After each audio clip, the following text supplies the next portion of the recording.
আপনারা তো রোজা রাখছেন, সেহরি খাচ্ছেন, ইফতার খাচ্ছেন। পৃথিবীর অপর প্রান্তে তাকিয়ে দেখেন, ইরানের মুসলমানরা রোজা করতেছে সেহরি ছাড়া, ইফতার ছাড়া।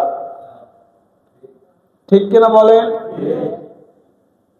ইরানের মুসলমান, প্যালেস্টাইনের মুসলমানরা তারা রোজা করতেছে সেহরি ছাড়া, ইফতার ছাড়া। আপনি তো সেহরি খেয়ে, ইফতার খেয়ে রোজা পালন করতে পারতেছেন। তাদের রোজা, তাদের ঈদ যাচ্ছে যুদ্ধের মাধ্যমে। যুদ্ধের ময়দানে তাদের রোজাও যাচ্ছে, ঈদও যাচ্ছে। সম্মানিত হাজিরিন, তাহলে আল্লাহ রাব্বুল আলামিন আপনাকে আমাকে সুখে রাখছে কি রাখেন নাই? বাংলাদেশের মানুষদেরকে সুখে রাখছে কি রাখে নাই? বাংলাদেশের মানুষ যদি এই সুখের নেয়ামতের শুকরিয়া আদায় না করতে পারে, বাংলাদেশের মানুষের ভাগ্যে এর চেয়ে ভয়াবহ অন্ধকার দেখতে। বিশ্বাস করেন, যহারাল ফাসাদু ফিল বাররি ওয়াল বাহরি বিমা কাসাবাত আইদিন নাস। আল্লাহ রাব্বুল আলামিন বলেন, জলে এবং স্থলে যা কিছু আযাব গজব আসে, বান্দা তোমাদের দুই হাতের কামাই। তোমরা দুই হাতে যা কামাই করো বান্দা, এই যে পাপ করো, পুণ্য করো, এর বিনিময় আমি আল্লাহ রাব্বুল আলামিন জলে এবং স্থলে আযাব গজব দেই তোমাদের দুই হাতে যা পাপ করো তার বিনিময়। বলেন, মুসলমান, বাংলাদেশের মুসলমান কি পাপ বেশি করে নাকি কম করে? মনে হয় কম করে নাকি? সম্মানিত হাজিরিন, আল্লাহ রাব্বুল আলামিন আমাদের বাংলাদেশকে চারপাশ থেকে সুখে রাখছে। ভৌগোলিক দিক দিয়ে, সব দিক দিয়ে আল্লাহ রাব্বুল আলামিন বাংলাদেশের মুসলমানদেরকে সুখে রেখেছেন। নিয়ামতের শুকর আদায় করবেন না? আলহামদুলিল্লাহ জোরে বলেন না?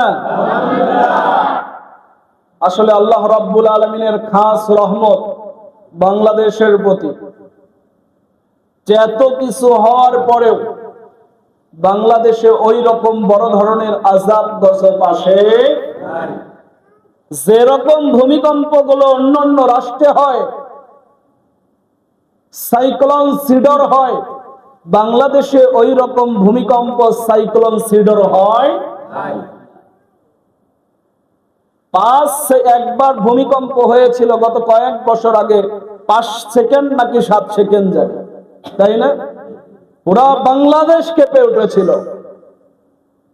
এবার আপনি ভাবেন তো, 1 মিনিট আল্লাহ রাব্বুল আলামিন যদি ওই ভূমিকম্প 7 সেকেন্ড 8 সেকেন্ডের ভূমিকম্প যে অবস্থা হয়েছিল, এই ভূমিকম্প যদি 1 মিনিট দেয়, আল্লাহ রাব্বুল আলামিন বাংলাদেশ নামক ভূখণ্ড খুঁজে পাওয়া যাবে।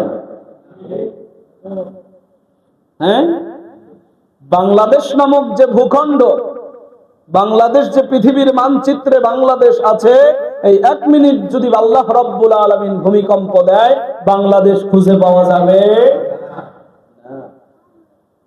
আল্লাহ রাব্বুল আলামিন আমাদেরকে মায়া করেছেন, দয়া করেছেন। সম্মানিত হাজিরিন,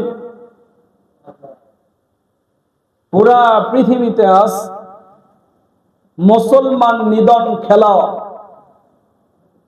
এই যুদ্ধে মেতে উঠেছে। আদা জল খেয়ে নেমেছে কাফের মুশরিকরা।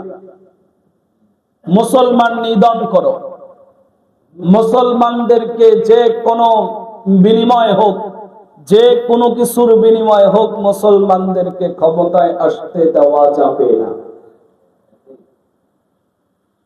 কাদের পায়, কাদের চাল? কাফের এবং মুশরিকদের চাল। মুসলমানদেরকে যেভাবেই হোক ক্ষমতায় এদেরকে আসতে দেওয়া যাবে। বেটা, তোমরা ক্ষমতায় আসতে দিলেও মুসলমান ক্ষমতায় আসবে, তোমরা ক্ষমতায় না আসতে দিলেও মুসলমান একদিন না একদিন ক্ষমতায় আসবে। আল্লাহু আকবার, জোরে বলেন না? আল্লাহর দিন হেফাজত করবে কে? আল্লাহ। বলেন, আল্লাহর দিন হেফাজত করবে কে? আল্লাহ। তার দিনের হেফাজতের দায়িত্ব তো সে নিজেই নিয়েছে। তার কোরআনের হেফাজতের দায়িত্ব সব নিজেই নিয়েছেন। রব তার দিনের হেফাজত নিজেই নিয়েছেন তার হাতে, এটা বান্দার হাতে দেয় নাই। বান্দাকে শুধু বলেছেন, বান্দা তুমি চেষ্টা করো আর রহমত করব আমি। বান্দা তুমি চেষ্টা করতে থাকো, রহমত করব আমি। বান্দা যদি এই চেষ্টাও না করে, যহরাল ফাসাদু ফিল বাররি ওয়াল বাহরি বিমা কাসাবাত আইদিন নাস, জলে এবং স্থলে ভূমিকম্প দেব, তোমাদেরকে নানা রকমের অগ্নিকাণ্ডে তোমাদেরকে চালিয়ে পুড়িয়ে আমি ধ্বংস করে দেব। ওয়াদাকার বলেন আল্লাহ। আল্লাহ বলেছে। সম্মানিত হাজিরিন, এই জন্য রমজান মাস পাওয়ার পরেও কেউ যদি তার জীবনের গুনাহগুলো না মাফ করতে পারে, সে যেন ধ্বংস হয়ে যায়। রাসূলের ভাষা। আল্লাহ রাব্বুল আলামিন আমাদেরকে বুঝার তৌফিক দান করুক, সবাই বলি আমিন।